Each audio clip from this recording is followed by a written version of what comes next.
My neighbor reported me to the homeowners association over something he did. I didn't even know there was a problem until the letter showed up. It was taped neatly to my front door, stamped with the HOA logo, warning me of a violation related to unauthorized exterior modifications. According to the notice, I had 72 hours to fix the issue or face a fine.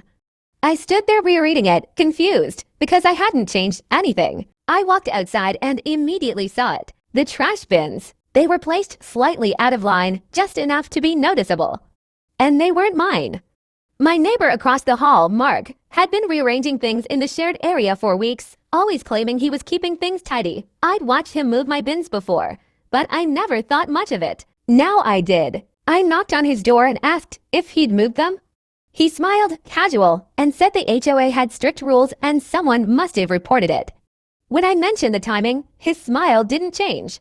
He just said, better to follow the rules, right? I emailed the HOA, explaining I hadn't moved anything and asking for clarification. They replied with photos taken from the hallway security camera. In them, my bins were clearly out of place.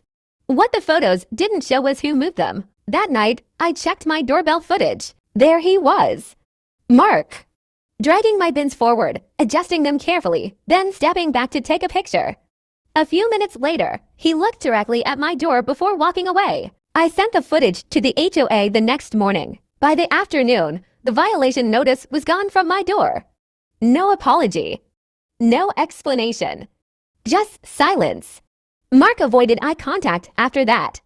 When we passed each other, he suddenly became very interested in his phone. A week later, I overheard him arguing with someone on the phone in the hallway.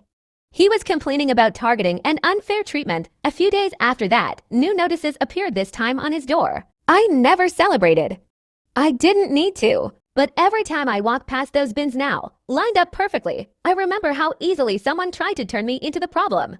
All it took was a camera angle and a confident lie, and the quiet knowledge that if I hadn't checked my footage, no one would have believed me.